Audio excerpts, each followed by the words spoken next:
The museum was quiet, the kind of quiet that wasn't just about silence, but about reverence. Clean white walls stretched high above polished floors, modern installations stood in perfect stillness, and soft lighting fell over them like whispered thought. People moved slowly here. Measured steps. Long pauses. Most visitors barely spoke above a murmur. Keanu Reeves walked alone, that he wore a dark jacket, dark jeans, and worn boots, clothes that said nothing, on purpose. His hair was tied back, streaked with quiet age. Hands in his pockets, he moved as if he were part of the space itself, someone who came not to be seen, but to see. To stand before human expression in its purest form, and listen to what couldn't be said aloud. Then the voice cut through the calm, sharp. Cold. Loud enough to sting. Hey, don't touch that. Heads turned. Near one of the larger canvases stood a boy, maybe 15, thin, hunched, in a zip-up hoodie and old headphones. His hands were twitching slightly, like they couldn't settle, and his eyes were locked on the painting. He hadn't touched anything. He was just close. Too close, apparently. The security guard was already striding over, early 40s, broad frame, shaved head, radio clipped to his belt like a weapon. His voice didn't drop as he approached. You don't belong this close. Back up. Keep your hands to yourself. The boy flinched but didn't speak. His eyes darted, his body rocked a little where he stood, and then the guard said it. This isn't a daycare or a therapy room. It's a museum. People come here to see real art, not distractions. The words hit the air like fists. A few gasps. One woman near the entrance lowered her phone. Keanu was already walking, that he didn't hurry. He didn't hesitate. But his steps were direct, his body calm. He stopped between the boy and the guard, not aggressively, but like a barrier suddenly built from quiet stone. Keanu looked at the boy first. His voice, when he spoke, was soft. Grounded. You're not doing anything wrong. The boy blinked. A tear had started forming in one eye, but he quickly looked down. Then Keanu turned to the guard. You really said that out loud? He asked, his tone still low but not gentle. The guard sneered. I said what needed to be said. He's too close. He's acting weird. Makes people uncomfortable. Keanu's jaw flexed. He stepped forward, now fully facing him. No, he said, louder. What makes people uncomfortable is cruelty with a badge. What makes people uncomfortable is watching someone with power use it like a hammer on someone who can't hit back. The guard's face darkened. Who do you think you are? Keanu didn't blink. I'm someone who's not going to let you get away with that. The boy was still behind him, still silent, still shaking. Keanu took one more step toward the man, now inches away. You think you're keeping order. You're not. You're keeping pain alive and calling it protocol. You think this uniform makes you more human. It doesn't. How you treat people does. Silence, thick, heavy. Alive. The security guard looked like he wanted to say something, but the words didn't come. Not with phones now raised. Not with half the gallery frozen in place. Not with 100 eyes watching how he'd answer a man who wasn't shouting, but burning. Keanu turned back to the boy, leaned in slightly, and said, so only he could hear, you're not the problem. The world just hasn't caught up to how brave you already are. And when he stood up straight, people didn't clap. Not yet, they just looked at the boy. Keanu. The man in the uniform who no longer looked so sure, and the story wasn't over yet. The boy was still standing, barely, arms hanging limp at his sides, his left hand twitching in sharp, involuntary jolts. His headphones had slipped halfway down his neck. His face was flushed, but not from shame, from something harder to carry, confusion. Exhaustion. That quiet, worn-out panic of someone used to being the reason people leave the room, but this time, someone had stayed. Keanu turned to him again, not with pity, but presence. The way you'd speak to an equal.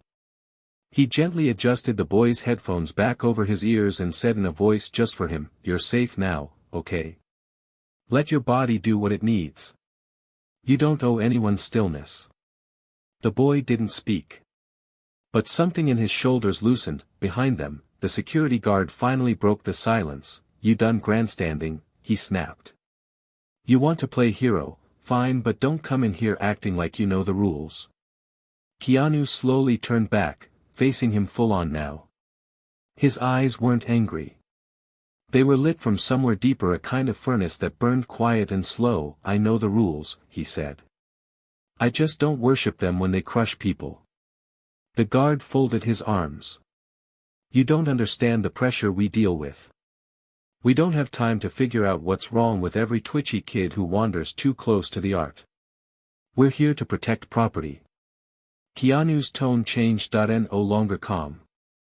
"Not yelling but steel. You think he's a threat? You think someone who flinches when you speak is dangerous? What you're protecting isn't art. It's your comfort. And let me tell you something." He stepped forward, closing the space between them. The tension in the room rose like a held breath. "If your comfort requires humiliation, it's not security, it's control.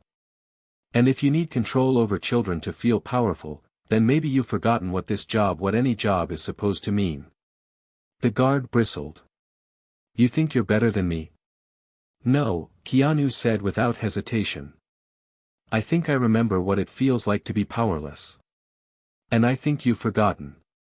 For the first time, the guard didn't respond, and that's when the museum's supervisor arrived, drawn by the murmurs, the frozen crowd, the unmistakable electricity of a moment already becoming memory. He was a tall man in his 60s, silver hair, dark suit, clipped steps. "What's going on here?" he asked, sharp but measured. Before the guard could speak, a woman in a gray coat stepped forward from the edge of the crowd. "That man," she said, pointing to the guard, "publicly humiliated a boy for having a condition he doesn't even understand." Another voice, "He said the museum wasn't a place for people like him." Another, "And he threatened to throw out Keanu Reeves." The supervisor looked from face to face. Then finally at Keanu. Keanu nodded once. "It happened. But I'm not asking for an apology for me." He stepped aside, gently guiding the boy forward. "I want you to look at him," he said, voice clear. "And ask yourself how much damage a few careless words can do to someone who already lives in a world that calls them too much for just existing." The supervisor's face softened. His eyes found the boy still quiet, still trembling, but standing now, holding himself together with the last thread of dignity he had. "I'm sorry," the supervisor said gently. "Truly. You are welcome here. You're safe here." Then he turned to the guard. "Go to my office. Now." The guard didn't argue. He didn't speak that, he just walked fast, small, vanishing. Keanu placed a hand on the boy's back and looked at the supervisor. "He needs water. Maybe a quiet room." "Follow me," the man said at once. "We'll take care of him." The boy looked up at Keanu one last time. Their eyes met, and this time, his lips moved. Barely. But Keanu saw it. "Thank you." Keanu nodded and didn't say "you're welcome." He didn't need to. Some things are heavier than words. And that boy had just said everything. As they disappeared down the hallway, the museum slowly came back to life, but it didn't feel the same. People stood a little taller. Looked each other in the eye more. Watched what they said. The atmosphere had shifted, not because of a viral video, not because a celebrity lost his temper, but because one man refused to let cruelty become normal in a place meant to hold beauty. And when Keanu finally walked out into the street, his jacket open, wind catching his hair, he paused at the curb. A woman walking past said softly, "Thank you for what you did in there." He nodded again. Just once. Just enough, then walked off into the city. No cameras, no headlines, no spotlight, but behind him, he left a building a little quieter, and a world just slightly more awake. Keanu returned on the third day. The museum air felt different, still quiet, still sacred, but with something else now, something unspoken. A shift. A trace of what had happened here. He moved through the gallery in a black overcoat, scarf tucked in neatly. He carried nothing in his hands but a folded piece of paper, and in the pocket of his coat, something small, sleek, and unbelievably valuable. Noah was there. Again, same corner. Same sketch pad, but today, he wasn't hiding behind it. He was drawing freely, headphones off, body still shifting with familiar tics, but this time, he didn't apologize for them. His mother sat on a bench nearby, watching from a respectful distance. When Noah saw Keanu, he didn't freeze. He stood. "Hi," he said. Confidently, Keanu smiled. "Hey, Noah." They shook hands, like equals. Keanu sat beside him on the bench and waited a moment, letting the quiet speak first. "I brought something," he said finally. "Something I want you to have." He reached into his coat pocket, pulled out a black leather case, and handed it to Noah with both hands carefully, deliberately. Noah opened it slowly. Inside was a top-of-the-line Wacom Cintiq Pro, a professional-grade digital drawing tablet, the kind only used by working animators, illustrators, concept artists. Sleek. Untouched. With a custom stylus resting in soft foam. But there was more. Beneath it, a card that it read, "For the work that only you can create. K." Noah froze. His hands hovered above it like it might vanish if he touched it. His voice cracked. This is, like, thousands of dollars." Keanu nodded. "I know. But why me?" Keanu looked him straight in the eyes. "Because I've met a lot of people with talent, Noah. People with connections. With platforms. With fancy schools and big names. But I've almost never met someone whose pain moves through the pencil the way yours does." Noah's throat tightened. I don't know if I can." "You can," Keanu said firmly. "And you will. I'm not doing this to be kind. I'm doing it because you're worth investing in." Noah looked down at the tablet. "I've never had anything like this."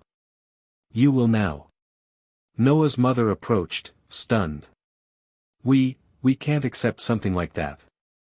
It's too much." Keanu turned to her, gently but clearly. "You've spent years helping your son survive in a world that doesn't understand him. I'm just helping him create in it." She didn't have words for that. Only tears. Noah clutched the tablet to his chest. His face was wet, but he didn't try to hide it. He looked Keanu in the eyes and said without stuttering, without shaking, "I won't waste this." "I know you won't," Keanu replied. "But even if you did, I'd still believe in you." Before he left, Keanu reached into his coat one last time. A second envelope. "Also," he added casually, "this is a certificate to a private online mentorship. Some of the best artists in the world are on there. They'll review your work. Teach you the tech. Show you the tools. You just have to keep showing up." Noah took the envelope like it was a torch, and Keanu stood, smiled, and said, "I expect to see your name in a gallery one day. But even if I don't, you'll always know what you were capable of." Then he walked out. No interviews. No signature wall. No applause, just one boy holding the most expensive gift of his life, not because of what it cost, but because of what it meant, because someone like him was no longer invisible, because someone believed enough to invest, not just comfort, because the world had tried to shrink him, and Keanu answered, "Grow." Noah's life didn't change overnight, but it changed in all the ways that mattered. Weeks passed. Then a month. Then 2. The Wacom tablet never sat untouched. It became an extension of his body, not to escape the world, but to finally enter it. He didn't draw for school, or for praise, or even for Keanu. He drew because he had to. Because everything inside him that had once been silent, now had a place to land. And then one day, his mentor from the online art program messaged him, "This piece you submitted, the one with the boy and the shadows. We want to feature it. With your permission." Noah stared at the screen, his heart thudding. It was the piece he hadn't shown anyone. The one he drew late at night, after a bad sensory crash, when he nearly threw the tablet across the room, the one where he finally stopped trying to draw pretty, and started drawing honestly. He clicked yes before he could second guess it. 2 weeks later, the piece was published on the homepage of a global digital arts platform. His full name in bold beneath it, Noah Benjamin Carter. 17, artist. The caption read, "This work came from someone who felt invisible, now his voice is impossible to ignore." And it wasn't. By the end of the week, his inbox had offers, small ones, local galleries, youth art groups, a podcast about neurodiverse creatives. But every message said the same thing, "We see you." One message was different, from a woman named Ava, director of an international animation studio. She'd seen Noah's work through a former student. She didn't offer a job. Not yet. She offered something better: "If you ever want to sit in the back of a real storyboarding room, you have a seat. No pressure. Just an open door." Noah read it 3 times before showing his mom. She cried first.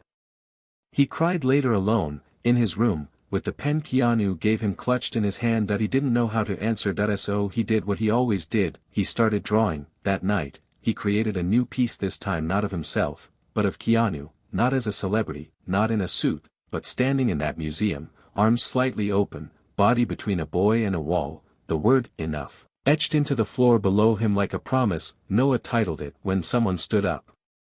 He printed it, framed it, and mailed it, with a note, short and shaking: "I never forgot what you said. I never forgot that you didn't walk away." 3 days later, that framed drawing sat in Keanu's hallway, just below a window where the light always hit around sunset. He didn't post about it. Didn't mention it to press, but every person who entered his home stopped in front of it and stood still. And when someone once asked, "Who's the kid?" Keanu smiled, quiet and full of pride, and said, "The reason I still believe words matter. Because sometimes, the loudest change in the world starts with a single word that tells someone, you matter, and sometimes, that's all it takes to light a fire that never dies." The night of the fundraiser, the air outside the studio building smelled like cold rain and new beginnings. It was one of those dusky spring evenings where everything felt raw, electric, like the world had been holding its breath for something to arrive. For someone to arrive. Inside, the walls of the event space were lined with frames, dozens of works from young artists, but one piece held the center like a heartbeat. Projected high above the stage, behind the podium, was Noah's newest creation, a painting called "Unseen Until." It wasn't soft. It wasn't gentle. It was honest. The center of the canvas, a boy outlined in thin black strokes, his body partially transparent as if fading. He stood behind a wall of hands. Not reaching for him, but around him. Past him. Like he was never even there. The colors behind the boy bled into red, then blue, then white, and behind that, faintly visible, was another figure. Solid. Still. Watching. Protecting. Noah had painted himself, and Keanu, and every child who had been looked through, stepped over, silenced until someone chose not to. The audience that night wasn't star-studded. It wasn't glamorous. It was real. Teachers. Parents. Therapists. Survivors. Creators. The kind of people who live just beneath the surface of attention, doing the work that saves lives with no camera in sight. Noah had been invited not just as a guest but as the keynote. He hadn't expected it. He hadn't even agreed right away, but something in him, something that had grown in the silence of a museum hallway, whispered, "Say it out loud." For the next you. And so, with his mother sitting in the third row, her hands clasped so tightly her knuckles had turned white, Noah stepped up onto the stage. He wore a dark blue jacket, dress pants that didn't quite fit, and a white shirt with ink on the cuff. In his pocket was the black fountain pen, the one Keanu had given him. He hadn't used it to write the speech. He'd simply carried it. Like armor, the lights hit his face. He blinked once. And began, "My name is Noah Carter. I'm 17. And for most of my life, I thought I was a glitch in the system. A hush fell over the room. I flinch when I hear shouting. I twitch when I'm scared. I can't sit still. I can't always explain myself. And for a long time, that meant people didn't try to understand me. They just went around me." He swallowed, and then something happened. Something that split my life in half. He didn't mention the museum by name. He didn't have to. One day, someone stepped between me and the words that had been used to break me. Not with a shout. Not with a fist. But with a sentence I've never forgotten. He looked at the pen in his hand now. "You're not the problem, the world just hasn't caught up to how brave you already are." He raised his eyes to the crowd again. Steadier now, that moment didn't fix everything. I still get overwhelmed. I still shake. But that moment gave me permission to exist in my own skin. And for someone like me, that's not small. That's everything. There was a long pause. Then a breath. I don't create art to be understood. I create it so someone else feels less alone when they're not. Because maybe, somewhere out there, there's another kid with a sketch pad and a locked voice, waiting for someone to tell them, begin anyway. No one moved. No one even coughed. He reached into his blazer and held up the pen. This was given to me by someone who didn't owe me anything. Someone who believed in what I could be before I did. And I carry it not because I earned it, but because I remember what it meant when someone handed me proof that I was worth the risk. He folded his speech, placed it beside the microphone, and looked directly into the camera that streamed the event live to a small, unseen audience online. Mr. Reeves, if you ever hear this, thank you, not for the pen, not for the art, for standing still in a world that tells people like me to disappear. He stepped away from the mic. The applause came slow, then it built, then it roared. His mother was already crying. The event host hugged him tightly when he stepped backstage, and as the guests filtered out into the night, dozens of people, strangers, came up just to say, me too. But Noah didn't stay long. He didn't like big spaces. He slipped out through the side door, into the alley behind the building, where cool air kissed his skin and silence wrapped around him like something familiar. That's where he saw it. A simple wooden box on top of a folded black coat. No label. No tape. Just there. He looked around. No one. He opened it. Inside, a first edition leather-bound copy of The Prophet by Khalil Gibran. Pages delicate, old, golden-edged. On the inside cover, written in smooth black ink, you have now given the gift forward. That's how light works. K. Noah didn't cry. He didn't need to. He just held the book to his chest and stood there under a flickering streetlight. In his mind, he heard a voice, not Keanu's, not his mother's, but his own, not small, not shaking, just steady, keep going. And from that night on, he did. Years passed, not with headlines, not with sudden fame, but with slow, steady days of becoming. Noah Carter didn't explode into the art world. He entered it the way all things with depth do, gradually, unexpectedly, like light seeping through cracks in stone. He kept drawing. Always. Through joy, through fear, through grief, through growth. He moved out. He started teaching, not in a classroom, but in spaces that needed voices like his. Youth centers. Therapy programs. Online mentorships for neurodivergent kids who didn't need fixing, just space to be seen. People began to refer to him not just as an artist with a story, but simply Noah. He was 23 when his first solo gallery opened. A modest space, white walls, tall ceilings, windows that let in more silence than sun. The exhibition was called, Still Standing. Inside, the largest canvas took up the entire back wall. A museum hallway. A boy in the foreground, mid-twitch, mid-movement, with his hands lifted in defiance, not to block the world, but to enter it. And behind him, a shadow. Not dark. Not looming. But solid. Human. Watching. Guarding. And at the base of the painting, etched in tiny letters, "You're not the problem." That night, at the soft opening, Noah stood quietly in a corner. He wasn't looking for attention. He never had. But someone walked up to him anyway, a boy, maybe 12, hair too long, sleeves too big, carrying a worn sketchbook with ink stains down the side. He said nothing at first, just stood there, then he pulled something from his hoodie pocket. A folded note. Noah opened it. "I saw your video when I was scared to go back to school. I watch it every time I feel like I'll disappear. Thank you for not being quiet." Noah looked down at him, heart catching in his throat. "What's your name?" The boy whispered, "David." Noah smiled. "David, do you draw?" He nodded. "Good," Noah said, reaching into his own coat and pulling something out, a black velvet pouch.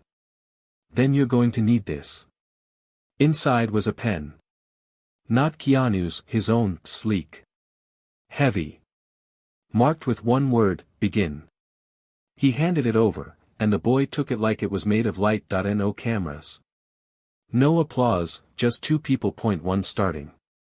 One remembering what it felt like to be handed a reason, and that night, after the gallery emptied and the lights dimmed, Noah stood alone beneath his painting staring not at the canvas, but at the memory of it. The silence in the room wasn't empty, it was full. Of everything that had happened. Of everything that hadn't died, of one moment in a museum where the world could have turned away, but didn't. That moment had never left him, and neither had the man who made it. Far across the city, Keanu Reeves sat on a bench in his own hallway, gazing at the framed drawing Noah had once sent him. The ink had faded slightly. But the meaning never had. Beneath it hung a newer piece of print from the still-standing exhibition. It arrived by mail with no return address. Just a note, unsigned, with 4 words, "Your silence made noise." Keanu smiled that he didn't need to write back. Some stories end not with a bow, but with a legacy passed hand to hand, quiet as breath, louder than any fame, and in 2 homes, 2 men, one older, one just becoming, sat with that silence, and let it speak.